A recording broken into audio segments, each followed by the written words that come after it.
제가 설교 본문을 두 개로 정했습니다. 첫 번째는 로마서 12장 1, 2절하고 두 번째 이 본문 말씀은 요한복음 4장 표시가 합니다. 제가 다는 아니고 부분적으로 읽겠습니다. 요한복음 4장 3절에서 26절까지인데 일단은 제가 4장 13절 14절 읽겠습니다. 요한복음 4장 13절 14절을 먼저 읽겠습니다.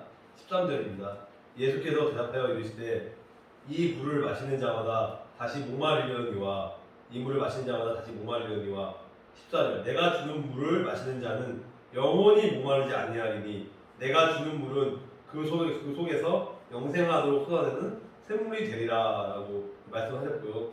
그 다음에 또 제가 읽겠습니다. 그 다음에 이제 21절부터 24절까지 읽겠습니다. 요한복음 4장 21절부터 읽겠습니다. 예수께서 이르시되 여자여 내 말을 믿으라. 이 산에서도 말고 예루살렘에서도 말고 너희가 아버지께 예배할 때가 이르리라. 너희는 알지 못하는 것을 예배하고 우리는 아는 것을 예배하노니 이는 구원이 유대인에게서 남이라.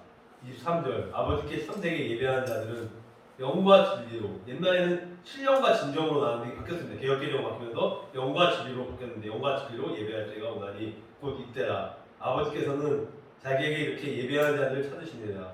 24절 하나님은 영이시니 예배하는 자가 영과 진리로 예배할지니라 라고 말씀 나오고요. 그래서 이제 거기까지 한 번만 되겠습니다. 25절, 26절 다 같이 우리 4장 25절, 26절 한 목소리 읽겠습니다. 시작. 여자가 이르되 메시아 곧 그리스도라 누가 오신 줄 내가 아노니 그가 오시면 모든 것을 우리에게 알려주시니이다. 예수께서 이르시되 내가 말하는 내가 그러하시니라. 아멘. 이제 오늘 본문 말씀 읽었고요. 그럼 잠깐 요한복음 4장 3절에서 6절 말씀을 먼저 나누러 갔고 맨 마지막 부분에 로마서 12장 1, 2절 말씀을 나누면서 교회 공동체의 예배와 선교에 대한 특징에 대해서 오늘 말씀의 은혜를 나누도록 하겠습니다. 먼저 조금 전에 읽은 것처럼 요한복음 4장 3절에서 16절까지 말씀을 보면 짧게 말씀 요약을 드리면 일단 예수님께서는 유대 지방을 떠나서 갈릴리 지방으로 가셨습니다. 그리고 또 근데 문제는 갈릴리로 들어가려면 장벽이 있어요. 그냥 쉽게 들어갈 수 있는 게 아니고 사마리아 지방을 거쳐야만 갈릴리로 들어갈 수가 없습니다. 사마리아 지방을 거치지 않고 딴 데 돌아서 가는 길은 없었어요. 갈 수도 없고 길이 없었고 그 길이 하나밖에 없었기 때문에 예수님이 힘듦에도 불구하고 피곤하고 지쳤는데 불구하고 진정으로 피곤하지만 그래도 사마리아 지방을 거쳐서 들어갔어요. 예수님께서는 특히 어디가 가셨냐면 수가의 마을이 어떤 여인이 있었어요. 그 여인을 만나러 가는 거기 때문에 중요한 거는 수가라는 마을로 들어가셨고 왜냐하면 거기에 야곱의 우물이 있었습니다. 야곱의 우물이 있었습니다. 그래서 그게 아주 중요한 곳이고 여인이 있었고 야곱의 우물이 있었기 때문에 아주 중요한 곳이었다고 생각하는 것입니다.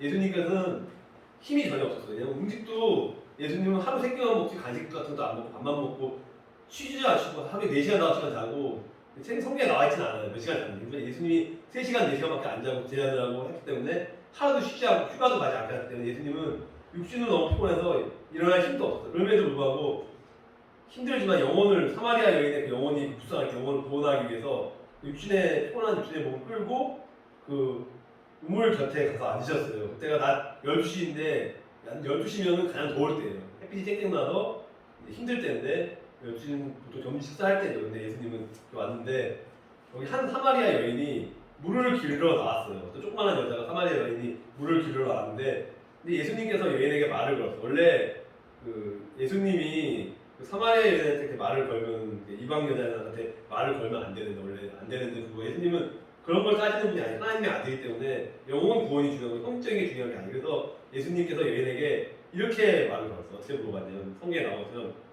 내게 물 좀 떠주겠느냐고 얘기했어요. 어려운 게 아니죠. 내게 물 좀 떠주겠느냐 쉬운 말로 이렇게 얘기를 했는데 제자들은 왜 없었냐? 제자들은 예수님이 심부름을 시켰어. 제자들은 방해가 됐거든요.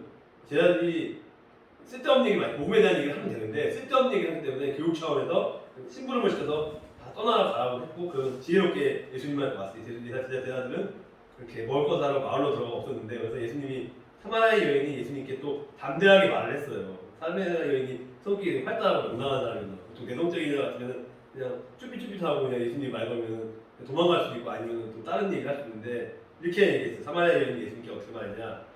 당신은 유대 사람이고 저는 사마리아 여자인데 어떻게 저처럼 천한 사마리아 여자한테 저에게 물을 달라고 하십니까? 무슨 말이냐면 뒤에 말은 어떻게 되고 말도 안 된다. 말도 안 되는 얘기 아닙니까? 라고 한 거랑 마찬가지예요. 물을 달라고 하십니까? 해서 그 당시 유대 사람들은 아시다시피 사마리아 사람과는 절대로 상종하지 않고 아예 상대도 하지 않고 말도 걸지 않았어요. 말을 거는 거에 자체가 사람 취급을 안 하는 거죠. 인격을 무시하고 짐승 취급을 하고 인간 이하로 취급을 했고 상대를 하지 않았는데 했기 때문에 이상하게 생각한 거야. 근데 예수님께서 또 머뭇거리지 않고 여인에게 또 대답을 했어요. 어떻게 대답했냐면 여인에게 대답을 했는데 네가 잘 들어봐. 네가 하나님의 선물을 알고 하나님의 은혜를 알고 만약에 알고 또 물을 달라고 하는 사람이 어떤 사람인지 누구인지 알았다면 도리어 네가 그에게 부탁을 했을 것이고 그가 너에게 생수를 주었을 것이야. 근데 너는 그 은혜를 몰랐기 때문에 물을 달라는 얘기를 하지 않았다는 식의 예수님이 얘기했어. 나무라는 거죠. 근데 여인이 그렇게 했는데도 불구하고 화를 내지 않고 여인도 예수님께 차분하게 이렇게 말했어요. 뭐라고 그랬냐면 예수님이 그리스도인지 모르기 때문에 선생님이라고. 선생님은 랍비는 선생님이라는 뜻입니다. 선생님께서는 지금 아무것도 없지 않습니까? 두레박도 없고요. 여기는 이 우물은 또 깊어요. 너무 깊은데 선생님께서는 어떻게 여기에서 그 깊은 우물에서 생수를 구할 수 있단 말입니까? 이거 말도 안 되는 얘기 아닙니까? 라고 이렇게 물었더니 이렇게 얘기했어. 이렇게 선생님이 바로 우리 조상 야곱보다 더 크신 분이 아니십니까? 크신 분이십니까? 물어보고요. 더 크신 분이십니까? 야곱보다 조상보다. 그럼 야곱은 우리에게 이 우물을 주었고 그때 그의 아들들과 가축들도 다 여기에서 물을 마시지 않았습니까? 라고 이렇게 물을 마시지 않았습니까? 얘기하면서 했더니 예수님께서 뭐라고 대답했냐면 예수님께서 또 당황하지 않고 둘이 소통이 너무 대화가 잘 통해요. 그러니까 생각보다 잘 통하는데 이렇게 얘기해요. 예수님이 이 물을 마시는 사람마다 잘 들어봐라. 이 물을 마시는 사람마다 다시 목마를 것이다. 그러나 세상이 주는 물과 다르게 내가 주는 물을 마시는 사람은 영원히 목마르지 않을 것이다. 그래서 중요한 것은 내가 주는 물은 그 사람 안에서 마음속에서 계속 쏟아올라서 영원히 죽지 않는 영생에 이르게 하는 샘물이 될 것이다라고 또 예수님이 대답을 했더니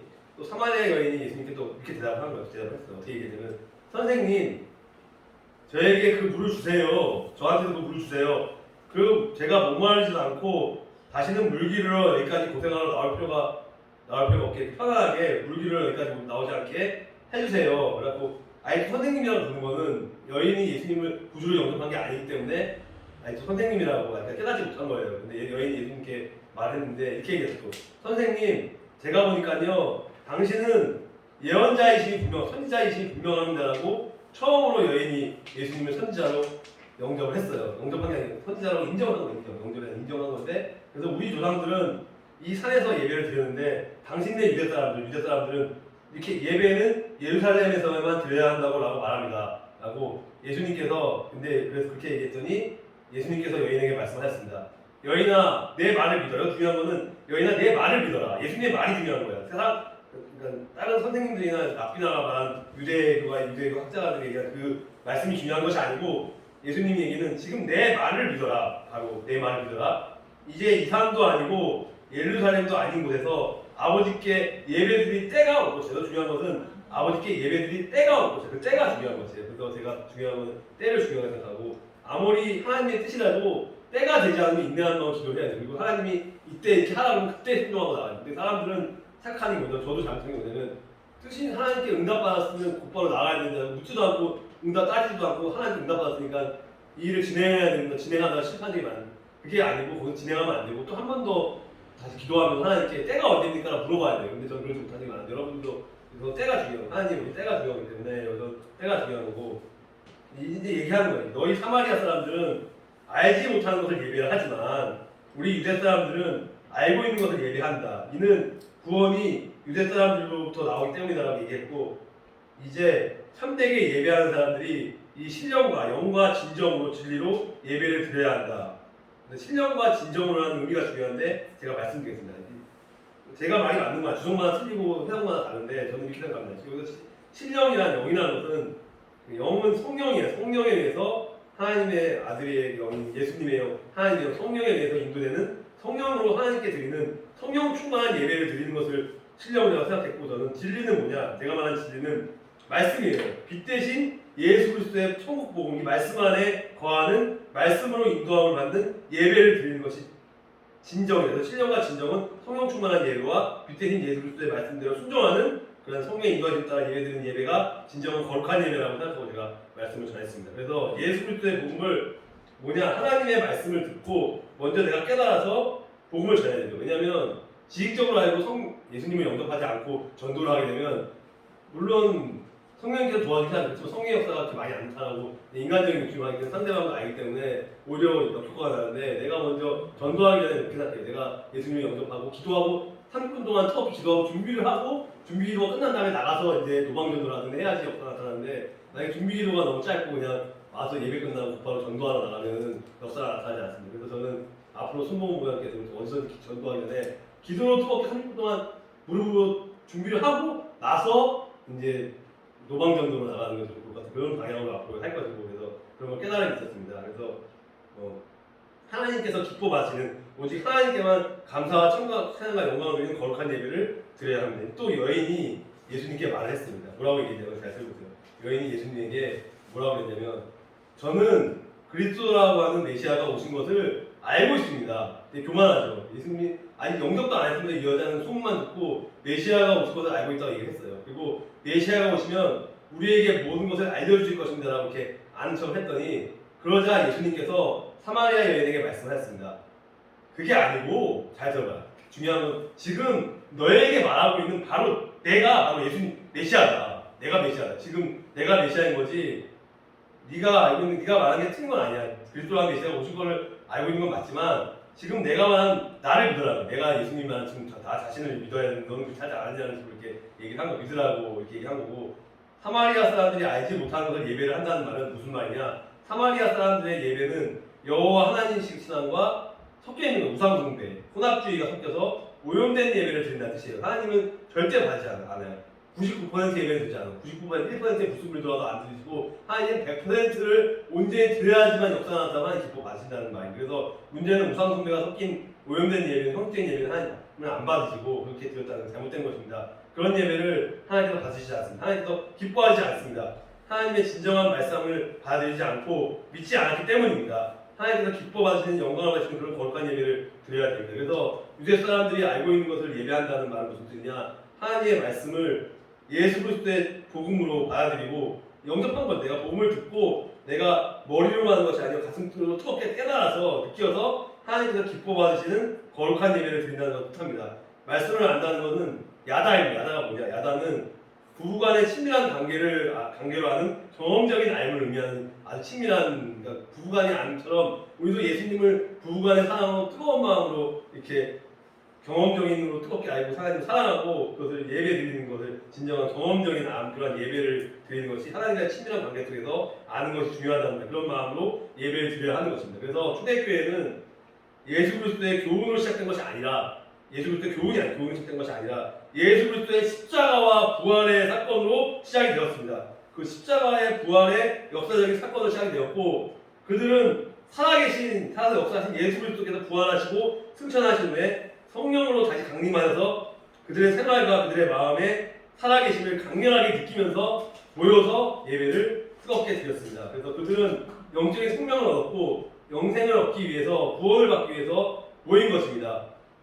우리가 친목도모나 그런 교제를 위해서, 세상적인 그런 일을 위해서 취미생활을 모인 게 아니라 진짜 하나님을 뜨겁게 만나기 위해서 모였다는 사실입니다. 그래서 예수님께서 그들과 함께 항상 임마누엘 하나님께서 함께 동행하시고 함께 하심을 이렇게 의식하면서 모였습니다. 초대교회 공동체의 특징이 있는데, 이제 또 본론의 말씀을 들어갑니다. 그러면 오늘 주제가 교회 공동체 예배와 선교인데, 그럼 초대교회 공동체의 특징이 무엇인가 한 6가지 정도 특징을 제가 말씀드리겠습니다.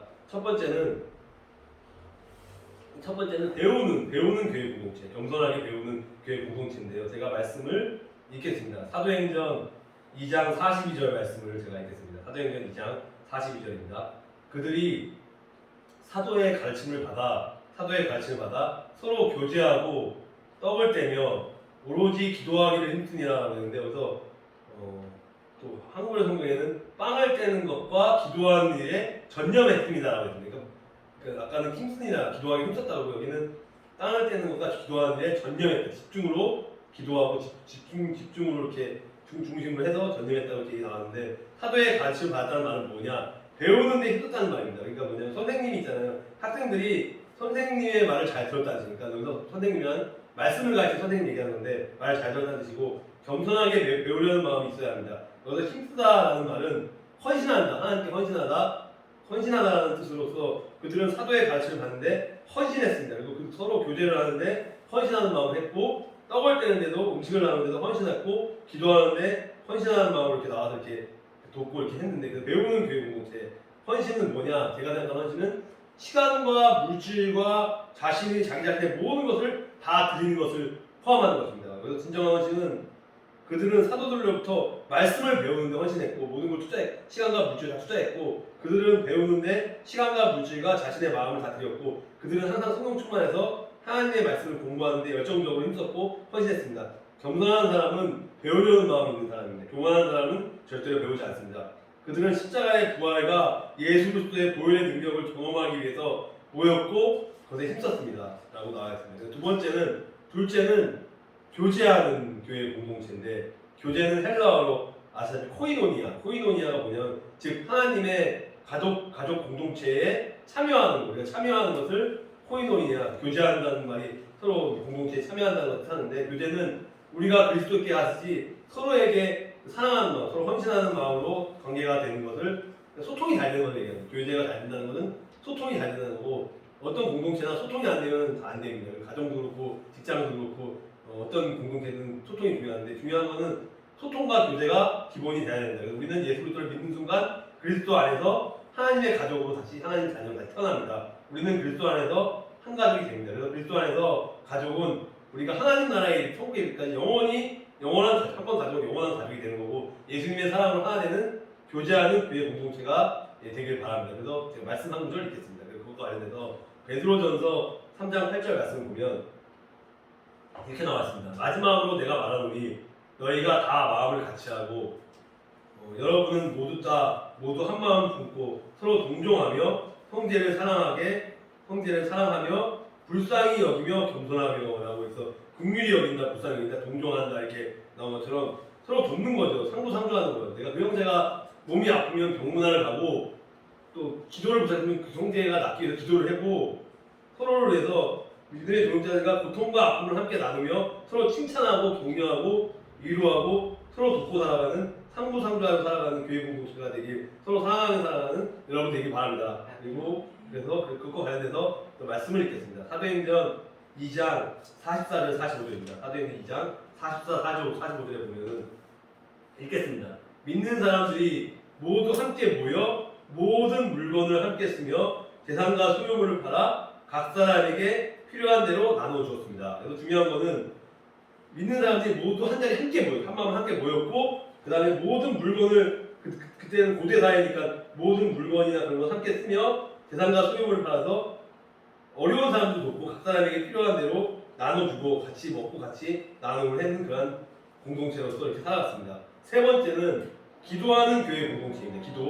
우리가 합심하여 기도하면 혼자서 기도하는 것보다 중보기도할 때 두세 사람이 합심하여 기도하면 말씀을 이렇게 그거 관련해서 전도서 4장 9절 말씀을 보면은 두 사람이 한 사람보다 나으면 그들이 수고함으로 좋은 상을 얻을 것이니라. 그러니까 하나보다 둘이 더 낫다. 둘이 함께 모여 노력을 하면 더 좋은 결과를 얻게 되기 때문이다. 라고 분명히 과정도 중요하지만 결과조차도 응답도 더 빠르다고 합심하여 기도하면 성령의 역사가 나타난다고 이렇게 말씀에 나와 있습니다. 그래서 그 말씀 들어보면 또 아까 사도행전 2장 42절 하반부에 보면은 기도하기를 힘썼다고 말씀하고 있습니다. 기도하는 일에 전념했습니다라고 이렇게 나와 있습니다. 초대교회 공동체에 기도하는 공동체입니다.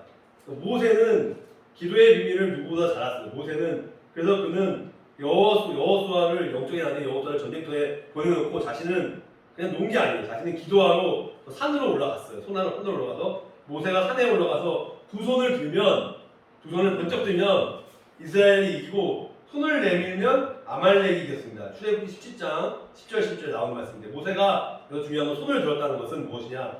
하나님의 전적으로 믿고 의지하고 신뢰하고 하나님께 목숨 걸고 기도를 했다는 뜻입니다. 또 바울은 디모데에게 손을 들어 기도하라고 말했습니다.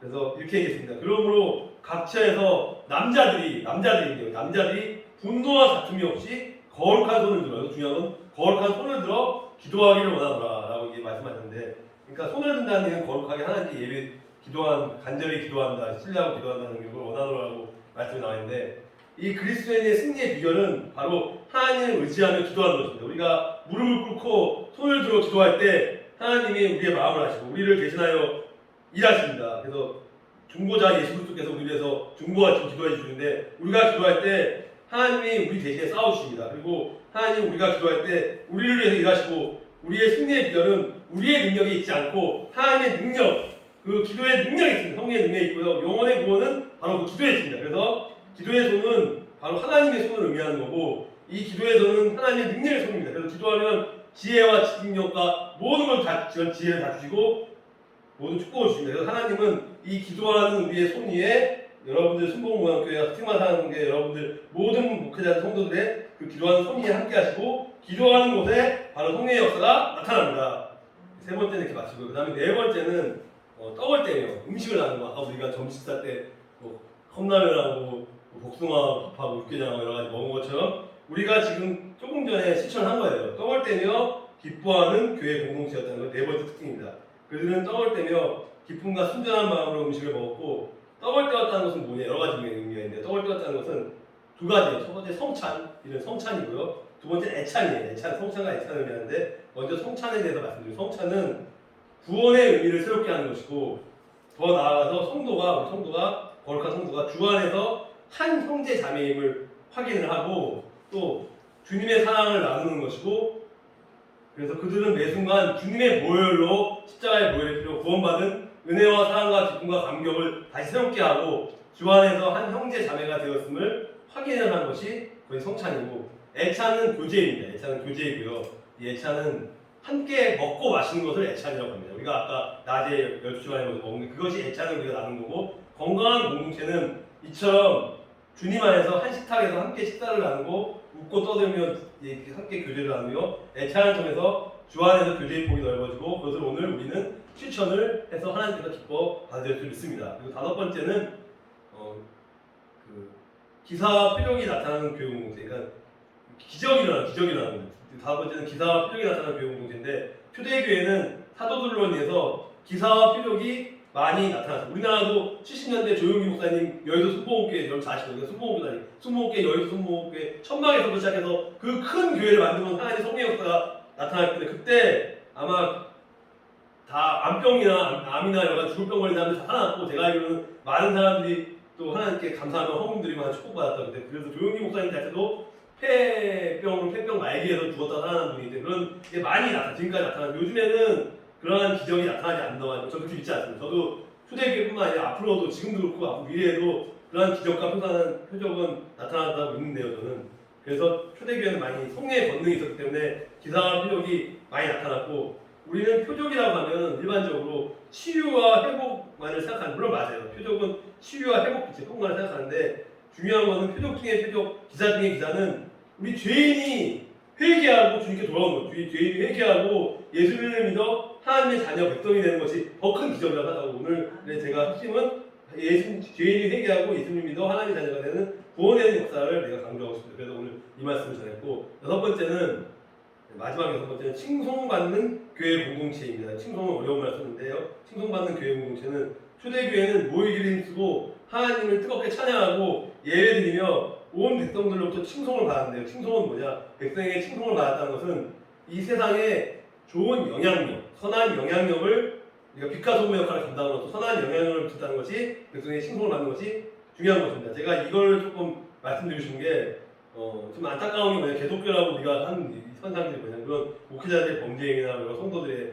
이런 물란한 그런 세상적인 풍조도 있지만, 우리가 세상에 빛으로서 어둠을 지고 빛과 소금의 역할을 감당하지 못하기 때문에, 좋은 영향을 미치지 못하기 때문에 욕을 얻어먹고, 우리가 그냥 무엇을 잘하지 않아도 우리 기독교 신자들이 기본만 충실하고 말씀대로 살아가고 순종하고 이렇게 좋은, 어려운 사람 돕고 사랑하고 돕고 이런 좋은 모습들을 세상 사람들에 많이 보이면 세상에 좋은 영향을 미칠 수 있는데, 그것이 안 되기 때문에 우리가 이런 사건이 발생해요. 우리는 무엇을 해야 되냐? 세상에 좋은 영향을 미치는 교인들, 성도들, 목사님들, 그런 성신도들뿐만 아니라 목회자들이 먼저 깨어서 우리가 회개하고, 우리가 잘못한 거 주님께 회개하고 앞으로는 좋은 여행을 다시 복음과 말씀으로 다시 돌아갈 수 있도록 기도하면서 회개하는 마음으로 가슴을 찢고 우리가 나아가야지 하나님이 기뻐하시지, 그냥 말만 지식적인 그냥 화려한 설교, 방송설교 많이 나오잖아요. 그건 의미가 없는 거고, 그런 것보다는 우리가 삶으로서 실천하는 부분이 더 중요하다는 것을 깨달아서 나아갔으면 좋겠고, 그러면 우리가 자기 스스로에게 질문을 드리지 말고 저 자신에게 물어보는 겁니다. 우리가 사람들로부터 칭찬을 받기 위해서는 어떤 삶을 살아가야 할까요? 한번 생각해 보시기 바랍니다. 첫 번째는 어떤 삶을 살아가야 되냐? 긍정적인 언어를 사용해야 합니다. 근데 한국 사람들이 이런 말 잘해요.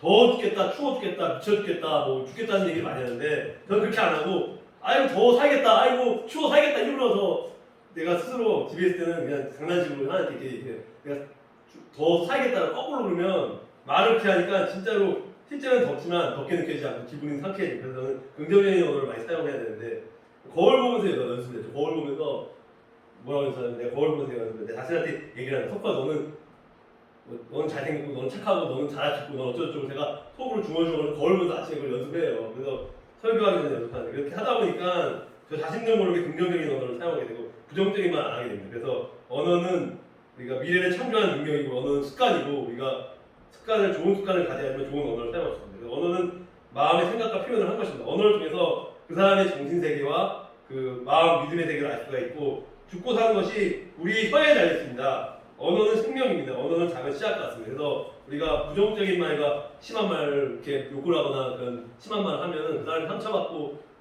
그러니까 그냥 예수님 믿고 싶은데 성도한 상처받아서 예수를 안 믿고 지금 당황하는 영혼들이 안 나가 가난한 성도들이 너무 많거든요. 그러니까 우리가 말할 때 조심해서 특히 초신자들한테는 말을 가려서 이제 영적 어린 아이한테는 좋은 말을 격려를 많이 혼내는 말, 꾸짖는 말 심하게 하지 않고 부드러운 말을 잘 해야 되는데 잘 안 되지만 좋은 언어를 많이 심으면 좋은 언어가 생명이 되어 좋은 열매를 많이 맺게 되니까 여러분들도 긍정적인 언어를 많이 사용해서 예수 그리스도의 십자가 복된 도리를 많이 전하고 있으면 우리가 긍정적인 열매를 맺게 되고 두 번째는 믿음의 행함이 있어야 됩니다. 행함이 없는 믿음은 죽은 믿음이라고 야고보서에 나온 것처럼 행함이 없으면 소용이 없는데 요한일서 3장 18절 말씀 읽겠습니다. 요한일서 3장 18절 말씀은 자녀들아 우리가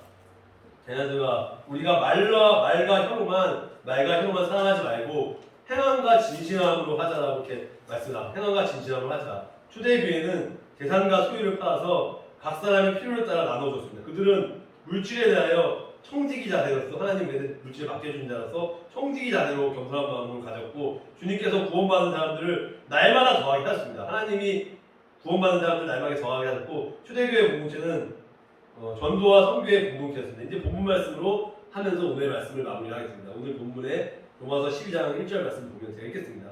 로마서 12장 1절입니다. 형제 자매 여러분, 그러므로 나는 하나님의 자비하심을 힘입어 여러분에게 권합니다. 여러분의 몸을 하나님께서 기뻐하실 거룩한 산 제물로 드리십시오. 이것이 여러분들이 합당한 예배입니다. 라고 나왔는데 여기서 이 말씀에서 권한다는 말은 헬라어로 파라칼로라고 하는데 위로한다. 성령님께서 우리한테 위로한다는 뜻으로 명령이 아니라 부드럽게 이야기하는 것, 위로하는 말씀을 부드럽게 사랑하는 마음으로 이야기하는 것을 파라칼로 권한다는 말인데 여기서 영적 예배라는 것은 합당한 예배. 여기서 합당한 것은 하나님께서 보시기에 합당한 예배이고 우리가 보기에 열정적으로 합당한 게 아닌 건 아니고 하나님이 보시기에 거룩하고 합당한 예배를 의미하는 거예요. 즉 그리스도로 인해서 변화된 구원받은 사람들이 자신의 전 인격을 다하여서 온 마음과 뜻과 정성을 다하여 하나님께 거룩하게 드리는 그 전적인 예배를 말하는 것이고 그래서 거룩한 산 제사는 우리가 예수 그리스도를 본받아서 하나님의 뜻에 따라서 믿음으로 순종하는 마음으로 헌신하는 예배를 의미하는 거고 그래서 세상의 그릇된 풍조를 따라 살아가지 않고 우리가 악한 것을 대적하고 하나님의 선한 뜻에 따라서 명령을 따라서 하나님께 거룩하게 드리는 예배를 뜻하는 것이고 예수 그리스도 때문에 거룩한 제사장이 된다는 것은 두 가지가 있는데 거룩한 제사장이 된다는 것은 하나님의 기쁘게 받으실 그 신령한 거룩한 제사 예배를 드리는 것을 의미하고 두 번째는 거룩한 예물 헌금을 드리는 것입니다. 그러니까 구별돼서 하나님께 거룩하게 드리는 것이 중요한 것이고 그래서 저 같은 경우는 헌금을 드릴 때 옛날에 어떤 할머니들이 빳빳하게 데리지 않고 미리 일주일 전에 이 책상에 껴놔요. 책상에 헌금 봉투를 껴놓으면은 이게 빳빳해 헌금 봉투나 그 돈을 껴놓으면 빳빳해 나오고 꾸겨지지 않고 했기 때문에 이렇게 놓고 작업을 하고 아주 깨끗한 돈을 하나님께 드려요. 물론 그런 게 형식적이라고 볼 수 있지만 저는 그런 걸 마음으로 하면서 하나님께 그런 귀한 돈을 드리는데 꾸깃꾸깃한 돈을 드려서 어떻게 저는 거룩하게 그렇게 여러분들이 하라는 의미는 아니고 그래서 그렇게 생각나서 얘기했는데 그래서 그렇게 우리가 헌금 드릴 때도 정성 들여서 했으면 좋겠고 이제 베드로전서 2장 5절 말씀을 보겠습니다. 네, 읽겠습니다. 베드로전서 2장 5절 말씀에 여러분 자신도 산 돌들처럼 신령한 거룩한 집으로 세워주십시오.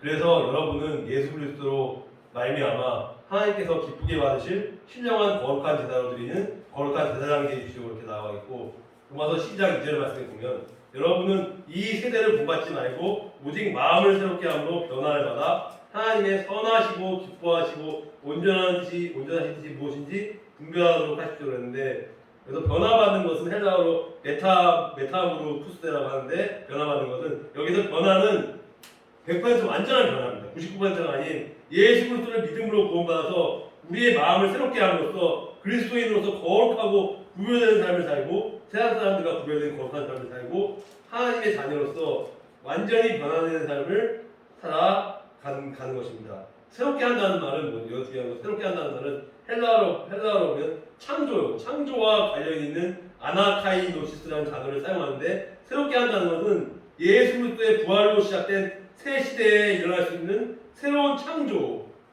의미를 갖고 있습니다. 이 새로운 창조는 예수님의 부활 이후에 오신 성령님의 역사 도우심으로 이루어지는데 하나님의 형상을 따라 거룩하게 된 우리가 계속 닮아가는 과정을 통해서 성화를 통해서 마음을 새롭게 하는 새 창조의 능력이 충만해지고 인간의 타락때 망가졌던 파괴되었던 우리 안의 형상이 하나님의 형상으로 다시 회복이 되고 상처된 마음이 회복되고 예수 그리스도를 닮아가는 성화의 삶이 되는 것으로 이렇게 말씀드렸습니다. 오늘의 말씀은 이제 마무리를 짓고 마치겠습니다. 오늘은 주제는 로마서 12장 1, 2절 말씀이었고 또 요한복음 4장 3절에서 26절 말씀에 이제 예수님이 사마리아 여인과 나누면서 영생이 무엇이냐 이렇게 바로 네 앞에서 내가 말하는 예수 내가 메시아고 내가 영생의 말씀을 주니까 내 말씀 따르라고 한 것처럼 오늘 제목은 교회 공동체 예배와 선교가 우리가 순복음 모양교회와 스티마 사랑선교회 각자의 교회가 초대교회처럼 함께 누가 새신자가 왔으면 환영하고 끝난 것이 아니라 4주 교육 끝난 것이 아니라 새신자를 정착을 했어도 되게 보면 새신자 때 지나면 관심을 안 하고 계속해서 관심을 갖고 양육을 하고 끝까지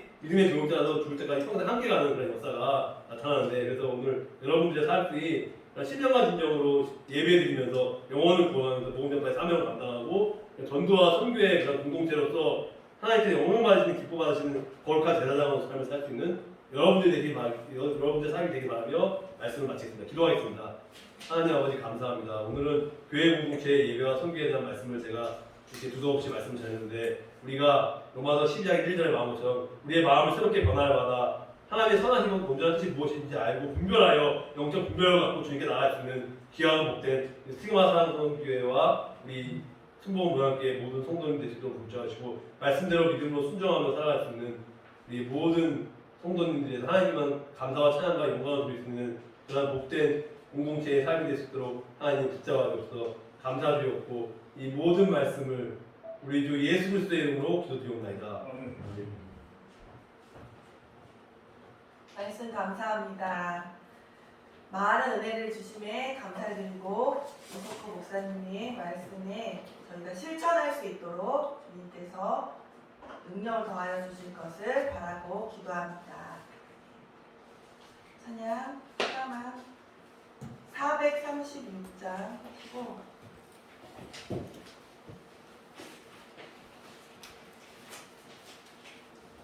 안재희 목사님께서 축도로 마치도록 하겠습니다. 436장 여기밖에 안 나와서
지금은 우리 주 예수 그리스도의 은혜와 그리스도의 영감 앞에 금없이 서게 하신 하나님의 사랑과 성령님의 충만 내주 교통하시니 우리 모든 성도들 또 오늘 기도에 참석한 우리 선교사님들, 목사님들, 귀한 종님들 그 가정과 그 선교 사업 위에 영원토록 함께 하시옵기만을 간절히 축원하옵나이다. 아멘.